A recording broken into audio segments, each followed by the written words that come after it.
Hello everyone, Peter here, Piotr. Guys, so in today's episode we'll get a CCTV system to fix. Don't know if we can fix it or not yet. I know what's wrong. Customer said that it's restarting and we can check it out. So I never plugged it in. That will be first attempt. So let's get HDMI cable, okay, so that we can plug it in.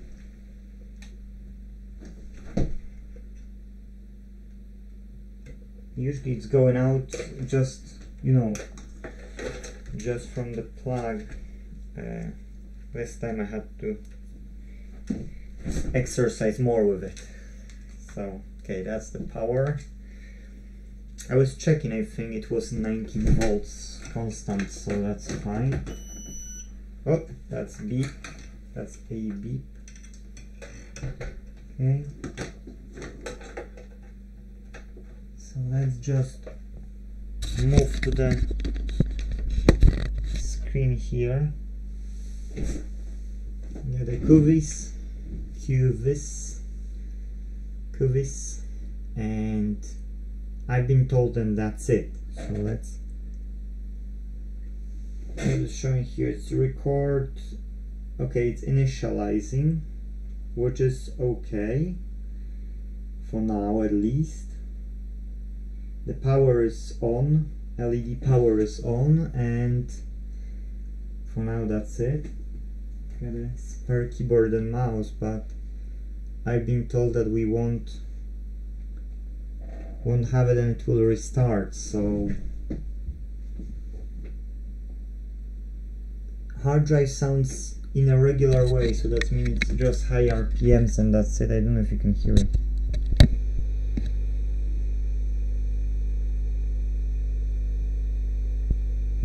No extraordinary sound out of it. Here we've got no screen at the moment. Okay, so let's give it a bit more time.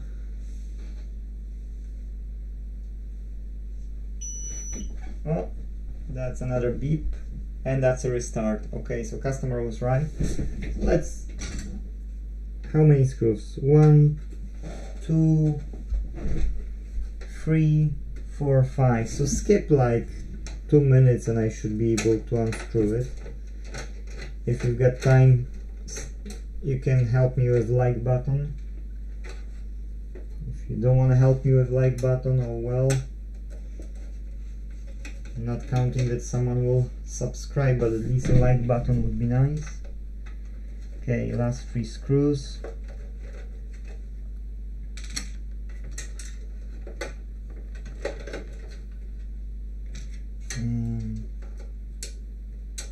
I know this was open. I know it because I've spoken with a customer, and customer said that tried to remove the hard drive to see if that's the hard drive fault, but it turns out no, that's not a hard drive fault, so that might require micro soldering or something. Okay, now what I see here is why there is some tape on it. Why you would stick some tape on the beeper to have it quieter, because it's extremely loud. That's why you would do it. Okay, so it's booting up, and you know what, we can first check voltages here. Okay, check voltages. I'll put this one aside. Whoa.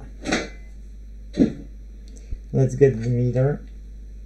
Let's see what voltages do we have. Gosh, that's loud. DC 1000, it doesn't matter to be true. I want to check first. Okay, we can check this because that should be 19 volts stable, and it's not. How come? Ah, because that's a switch. Okay, my bad. Am I wrong? Okay, so let's attach one probe here and one on one of those pins.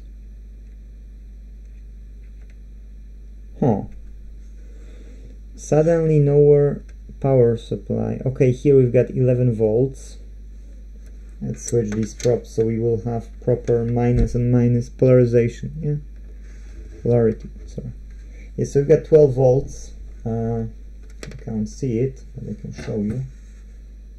12 volts. And it's beeping, and I want to check if that will drop or that won't drop, okay? Because if it would drop at any point, then that's mean the power which comes in on the main power rail, it's dropping. If it's doing what it's doing right now, it can be something wrong with the firmware, okay? So the CPU gets the power because it's warming up, but it's stable 12 volts all the way long. So I wouldn't say that's a problem with a power supply. That's problem with logics. Okay, so let's switch it off for now. Customer said that there's no difference if it's with a hard drive or without a hard drive. So let's check this theory, because that's what I need to verify as well. Oh, that's loud.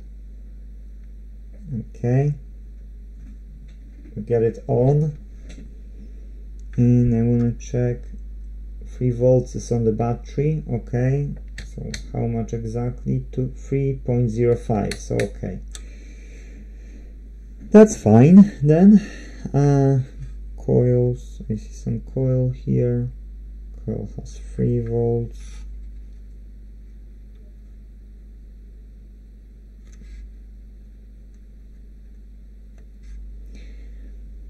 Okay, so that's initializing still.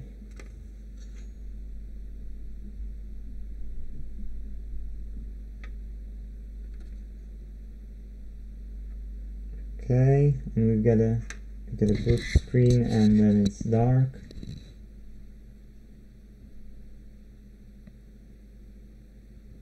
So customer was probably right, because it's black screen. And now if we will see QVIS, then that's mean, you know, customer was right with that. So that's a good thing, that we know we can confirm that that's the fault. Come on, chop chop, we've got no time.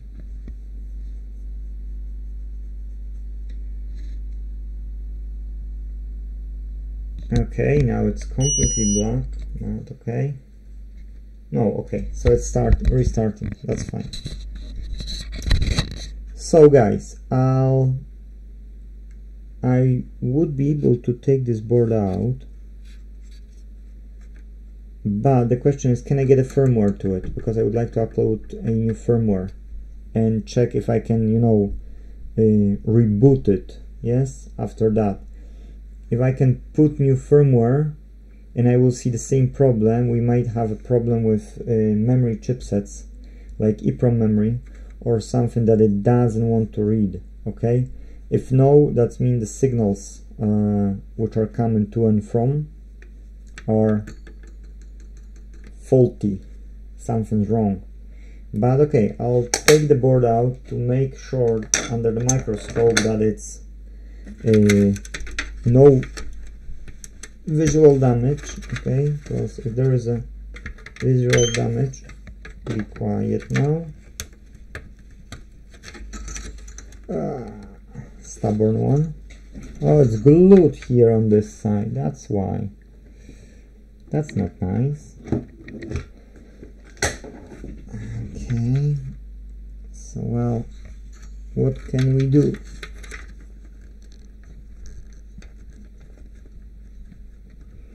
Wiggle and wiggle, wiggle, wiggle. Okay, let's see. I need a magnifying glass because I can't.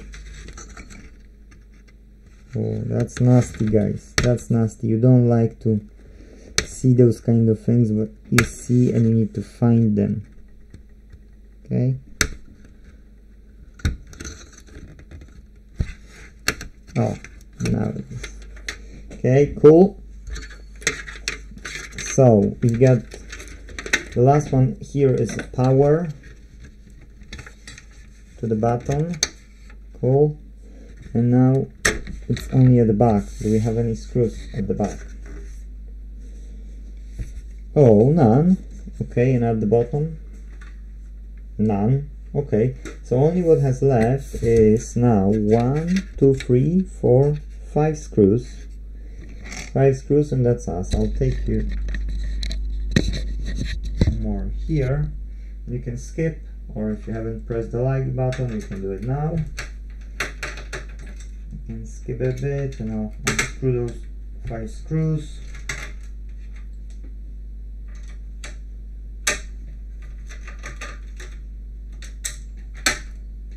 Oh, come on, you tricky monkey.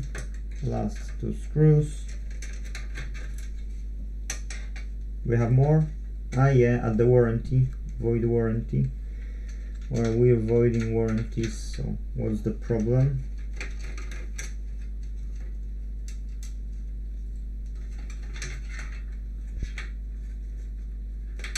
Okay, and now we can switch to the microscope and see if we can get anything on a visual inspection. If we won't, yes, and that's mean. We need to start looking for a firmware and first upload a firmware to it, okay? Because without a firmware, we might not fix it. And that might remove because of a fault only of the firmware and not hardware. Hardware might be good, but if we can't put new firmware on it because we don't have it, then that's no. We can never fix it then. Okay, let's do. Okay, so when you see something like that it's original, it was never soldered here, okay? Now let's look at the battery side here. Okay, what's this? That's a bit weird. Do we have more? No.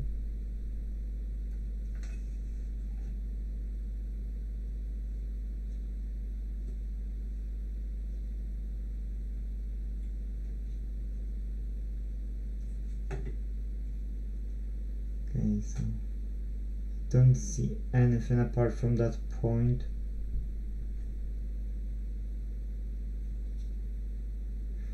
See, that's one of the chipsets which can hold the memory. Yes. Get this noisy fella out.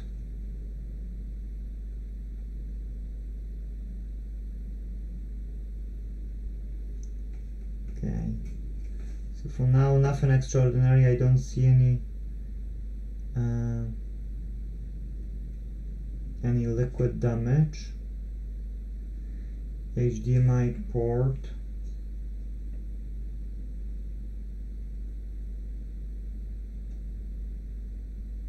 We will look at you later,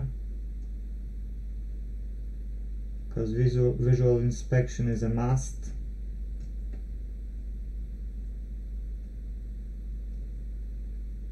Okay, all 19 pins are fine. Filters don't look damaged, and that place, if it comes from filters, yes. So you get HDMI port, and these are data lines here, 4 data lines. Well, actually 8, but double, 4 double. Then that would be our TDP in Xbox One, yes. So that would be the retimer chip. So that's detecting what the resolution screen has and can apply proper resolution to the screen, yes, because that would fill the resolution. But we see that the pins are at the back okay, We don't see any particular damage here.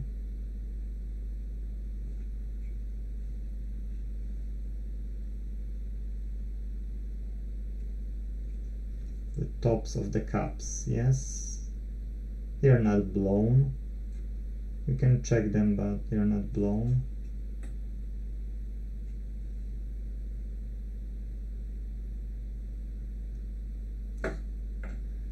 Quartz, that's LAN.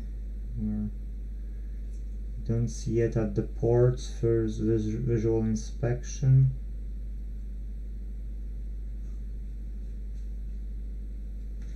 Okay, that one was LAN. This one is, oh, there are 2, 3, 4, 5 LAN ports.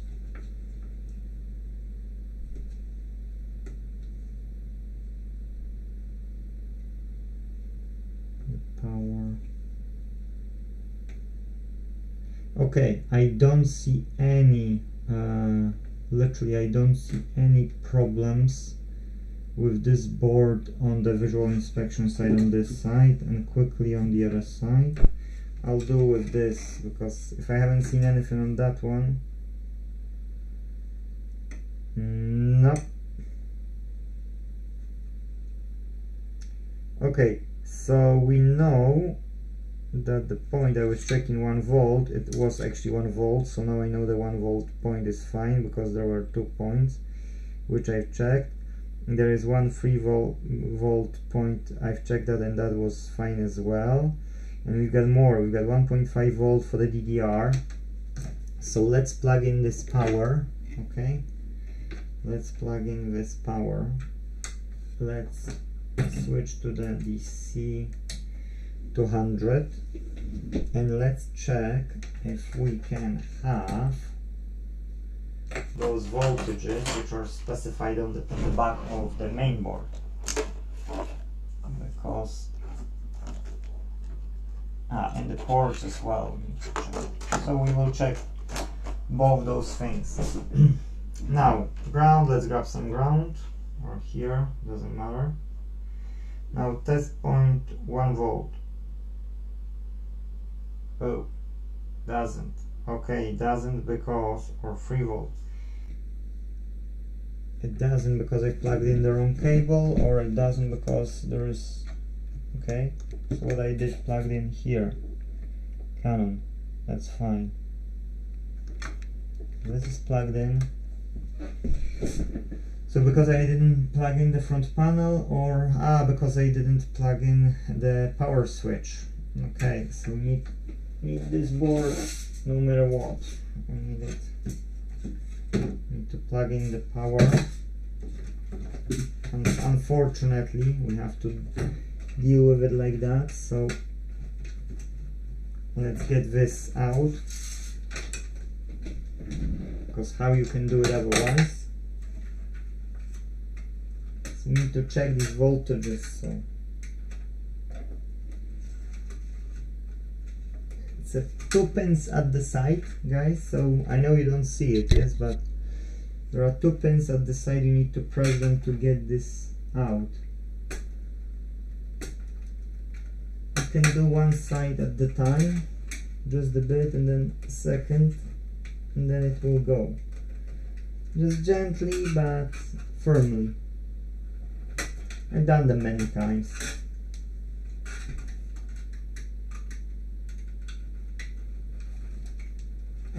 You little cheeky monkey. Stubborn one.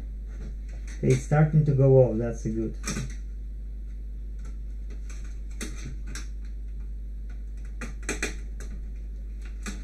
Okay.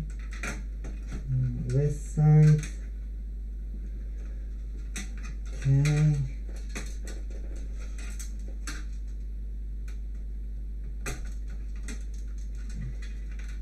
Okay, it went out. That's good. So we get a button. Yes, we've got a button. We can put everything aside. Hopefully we don't need the front panel. Usually we don't, but the power button we need. So let's plug that in, and let's Yes, that's 1, that's fine. And we know that it's booted up. Let's get those test points. Okay, here is TP 3.4 volt. That would be weird. Test point 48 volt. That's 47.5 volts.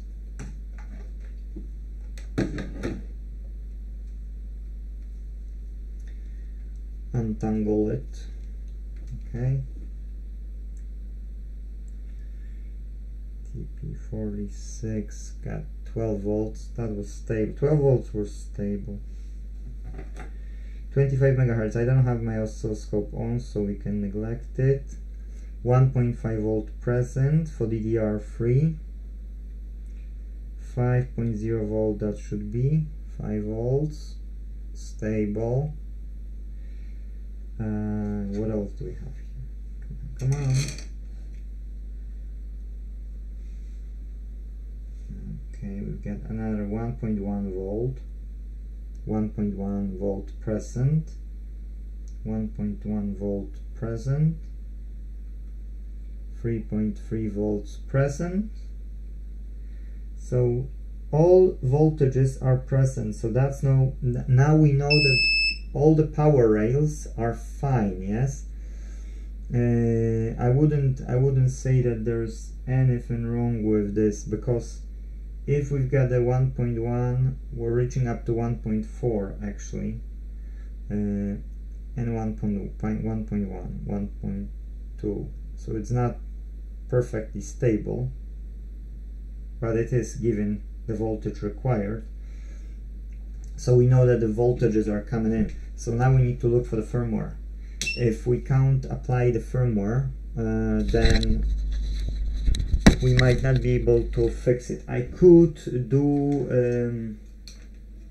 rebolling for the RAM chipsets, and I could desolder NAND, but if we don't have a firmware, then what can we do?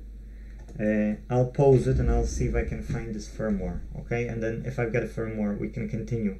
If no, we can't continue with it. What else I could do without the firmware here? I know all my voltages are present. I could check ports, and that's what I could check, yes? So that would be my fault. Let me just put you through, because that's what I wanted to do in the first place.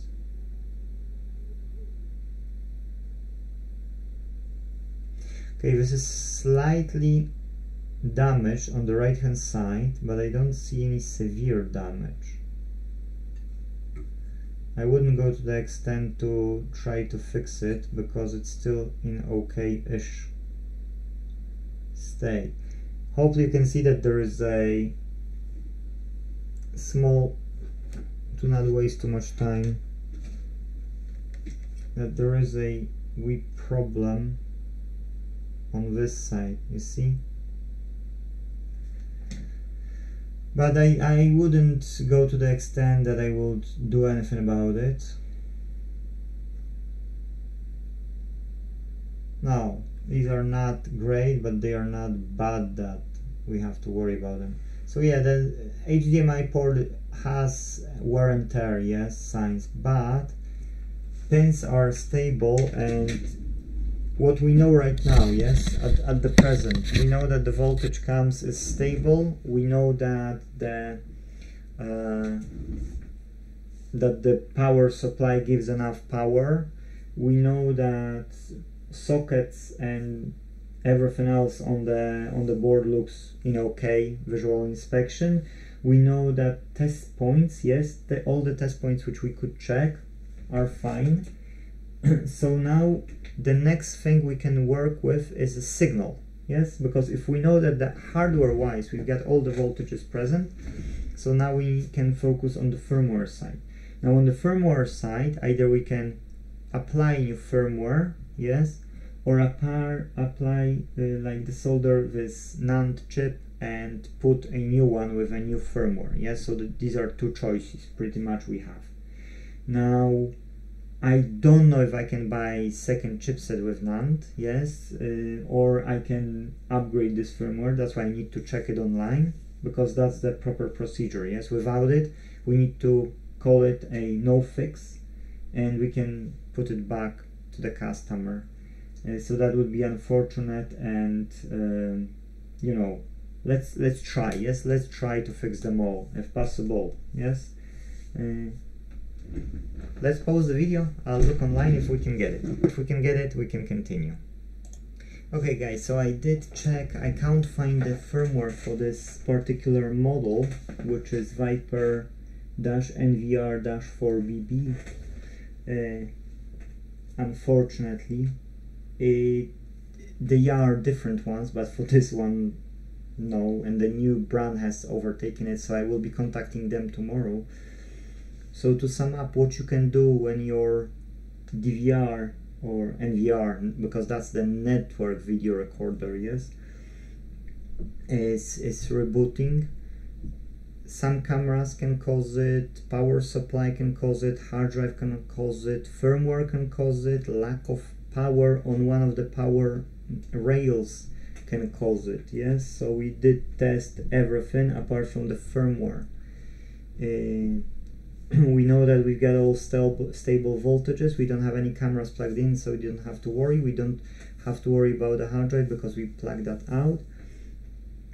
And that's what's left, only is a firmware. So to fix it, we need to get to the bottom of contacting that company. Yes, if we can't contact them and if we can't get the firmware, I will have to say to the customer that unfortunately we can't do anything.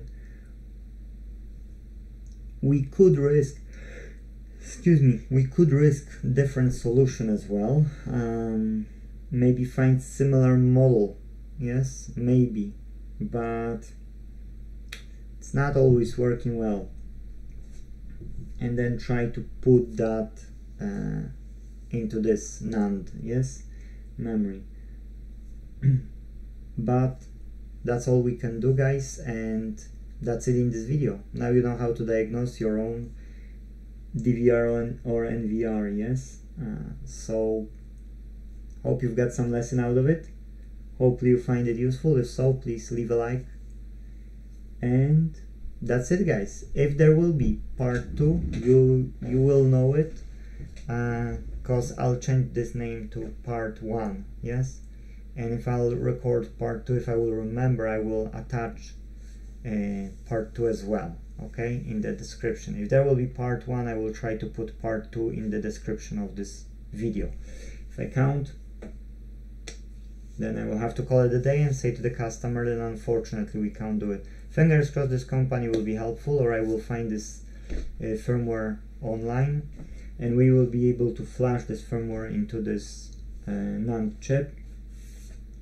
If we're not, we can't help it and we can try other solutions, but that will be probably the part 2. Thank you guys and see you in the next video. Bye bye.